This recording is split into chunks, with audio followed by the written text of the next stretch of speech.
훅 인터뷰 이어가겠습니다. 이동관 방송통신위원장 후보자 지명으로 전국이 다시 들썩입니다. 오늘 청문회를 위해서 첫 출근하면서 언론은 장악될 수도 장악해서도 안 된다 이런 얘기 했는데요. 왜 이동관일까? 이동관인 이유 한번 물어보겠습니다.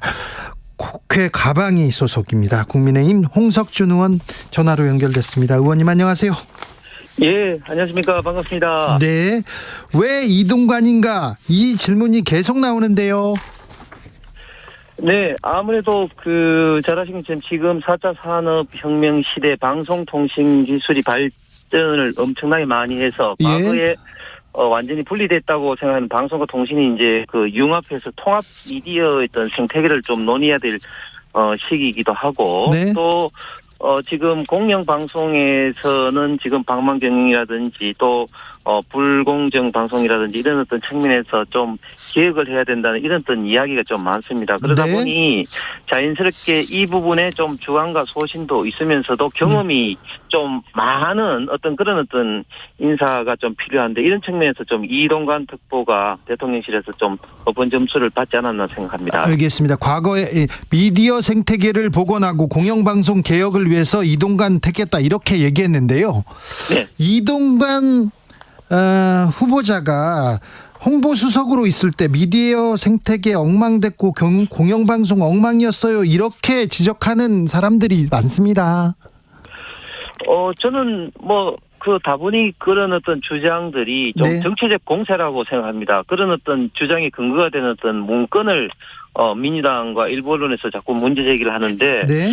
그런 어떤 문건에 대해서는 지금 이동관 특보가 이제 본인하고는 모르는 사항이라고 이제 부인하고 있을 뿐만 아니라 그런 문건이 힘을 받기 위해서는 사실은 그런 문건대로 실행이 됐는지 우리가 한번 따져봐야 되거든요. 그런데 저희가 알기로는 그 문건과 실제 실행된 것은 사실상 아무것도 없다. 예를 들면 성주 사드의 이제 그런 어떤 사안불 일환이라든지 그런 것들이 과거에 논의됐던 것들이 이제 청와대 문재인 정부 시절부터 있던 그런 문건이 지금 발견됐는데 그런 어떤 문건대로 실행이 됐다는 게 지금 현재 증명되고 있죠. 예를 들면 그런 식으로 어떤 문건과 이후에 어떤 무엇이 실행이 되는지를 봤을 때는 네.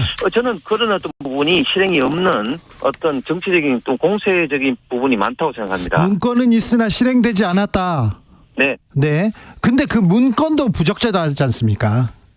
그러니까 그런 문건도 사실은 부적절하죠. 그런데 이제 문제는 뭐냐면은 그 문건에 대해서 이동관 특보는 본인하고는 관계는 없다고 이제 부정을 하고 있죠. 이건 청문회에서 가려질 거지만 본인은 관계 없다고 얘기하고 있습니다. 그렇습니다. 네. 그렇습니다. 이제 그런 문제에 대해서는 청문회에서 충분히 저는 가려질 거라고 생각합니다. 네.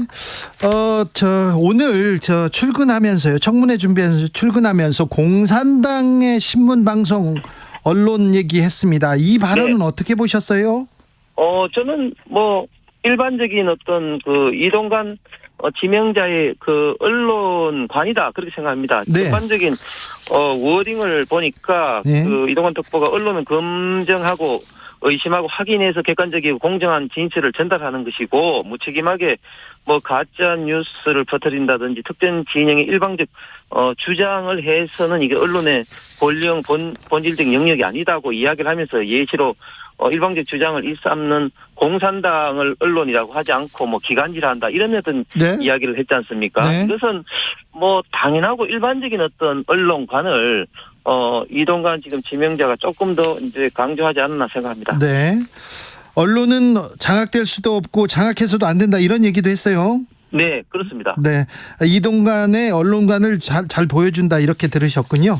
네, 그렇습니다. 그리고 한 가지 분명히 말씀드리고 싶은 것은 저희가 야당 시절일 때 민주당에서 주장했던 언론중재법 잘 알고 계실 겁니다. 저희들은 그때 당시 언론중재법에 대해서 강력하게 반대했기 때문에 네. 예 그런 어떤 측면에서 있던 연장선상에서 이동관 특보도 좀 언론관을 이야기하지 않았나 생각을 합니다. 그렇습니까?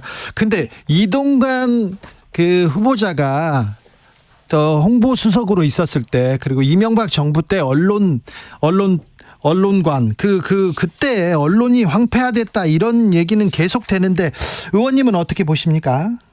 글쎄요. 그거는 보는 어떤 시각에 따라서 그렇게 이야기를 하는 분들도 있지만 다시 말씀드리면 과연 네. 그때 어떤 일들이 일어났는지 문재인 그 민주당 정부 시절 그때 정말 그 KBS의 고대행 사장을 강제 내쫓는다든지 MBC 김장겸 사장을 강제 내쫓는다든지 또한 그 특정 진영에 있는 어떤 패널들을 또 강제적으로 내쫓는다든지, 종편 재승인을 하면서, 심사를 하면서 TV조선같이 마음에 들지 않는 방송을 퇴출하려고 시도했다든지, 과연 그런 어떤 시도가 그때 당시에는 저는 없었다고 생각을 합니다. 퇴출 시도가 TV조선을 퇴출하려고 시도했다. 이거는 좀 사실관계를 따져봐야 될 문제 같고요.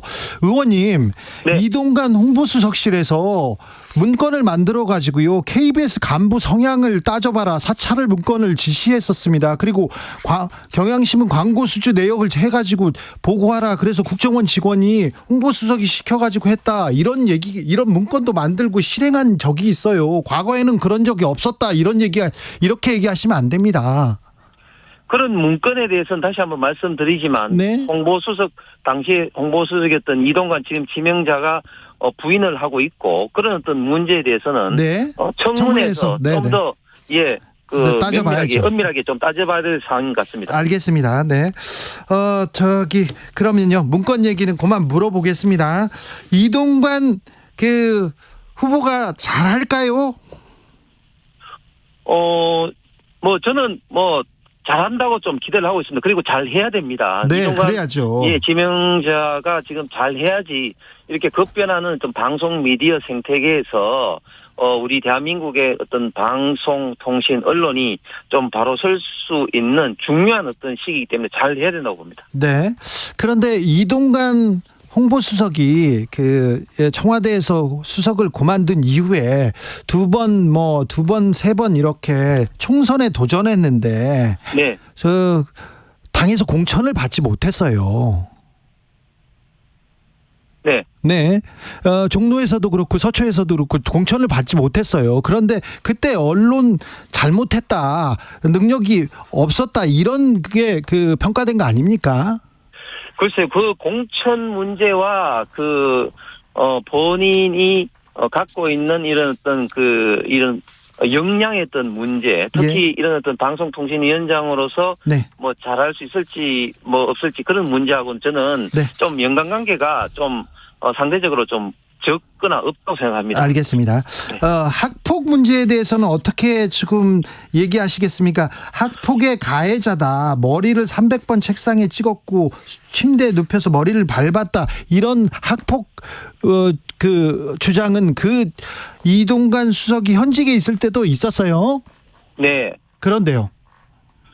그 문제에 대해서 사실은 이제 이 문제가 터져 나왔을 때는 가장 염려했던 부분이죠. 특히 학폭이 지금 굉장히 국민들에게 좀 민감한 이슈하고 바로 예. 직전에 또 정순신 본부장이 또 인사청문회 직전에 그 때문에 또 사퇴를 하고 했으니까요. 그런데 알고 보면 볼수록 이게 일반적 학폭이 아니다. 즉 잘 아시는 것처럼 학폭은 네. 일반 어떤 가해에 의해서 정신적 물리적인 어떤 충격에 의해서 피해자가 평생에 어떤 많은 어떤 충격을 안고 살아가는데, 그렇죠. 예, 당시에 알고 보니까 이제 이 피해자라고 했던 학생들이 그때 당시 싸우고 난 다음에 화해를 했고, 네. 그리고 담임 선생님과 더불어서 이동관 특보 지명자의 아들이 강제 전학 가는 것을 당시에도 반대했다. 그리고 그런 것들이 최근에도 언론에 나와서 그런 인터뷰도 했지 않습니까? 그런 측면에서 봤을 때는 이거는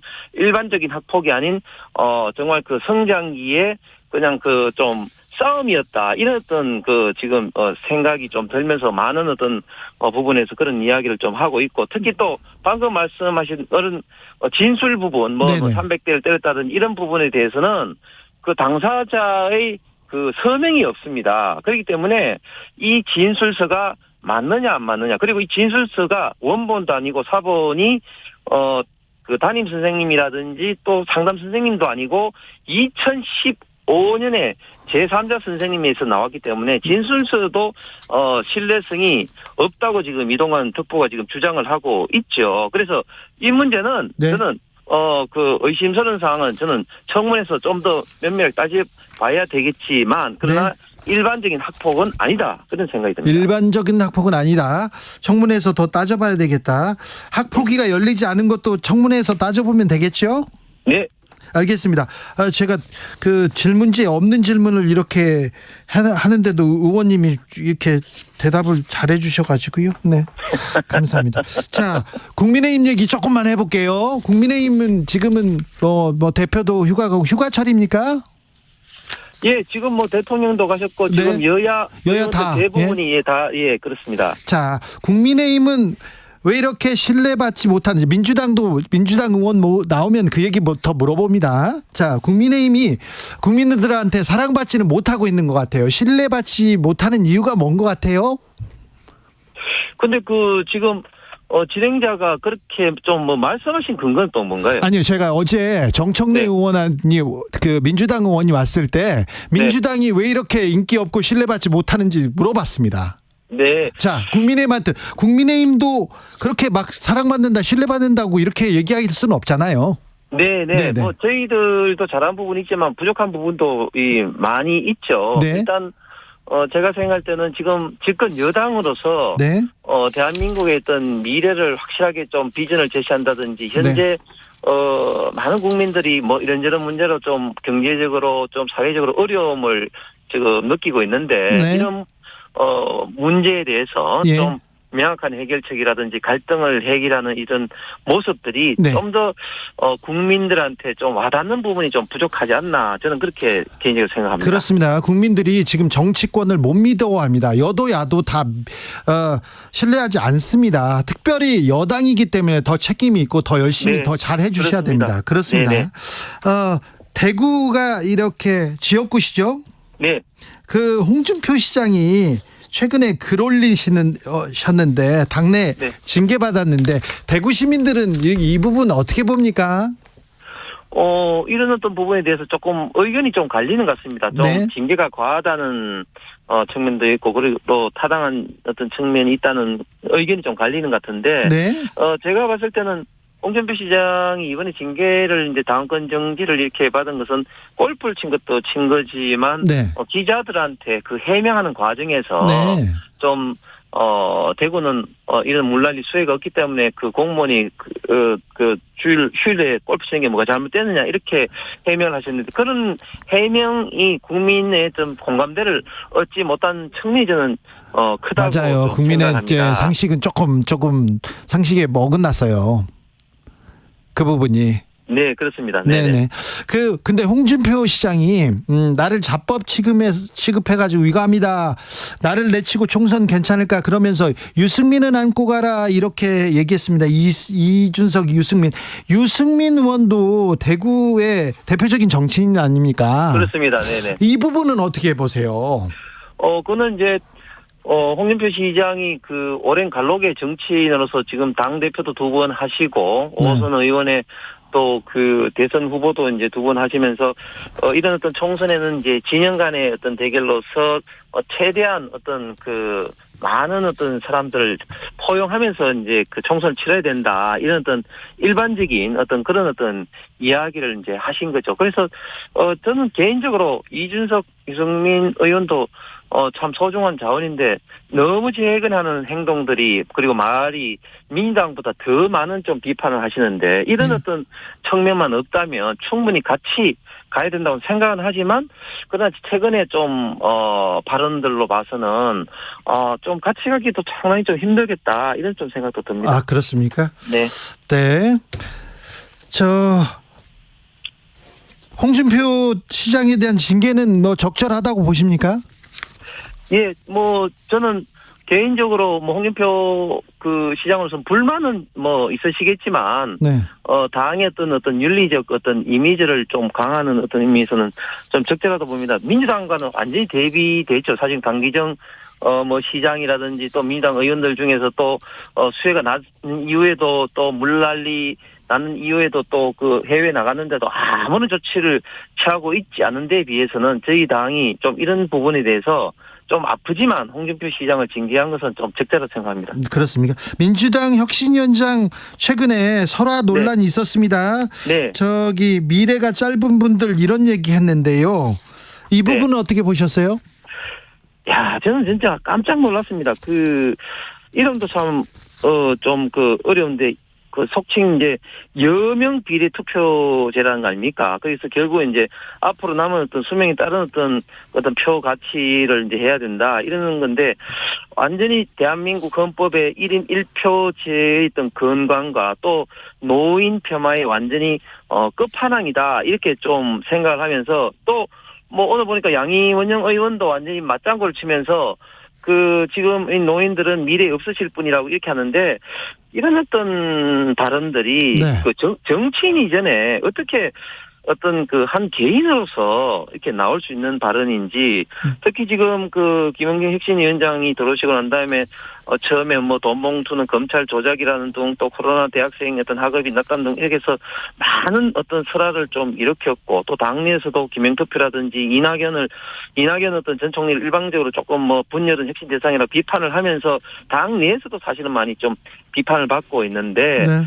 결국은 김영경 혁신위원장의 이러한 어떤 많은 어떤 문제점들은 민주당과 특히 이재명 대표에게 다 부담이 기결되리라고 생각을 합니다. 알겠습니다. 제가 오늘 거의 질문지에 없는 질문만 했는데 말씀해 주셔서 감사하고요.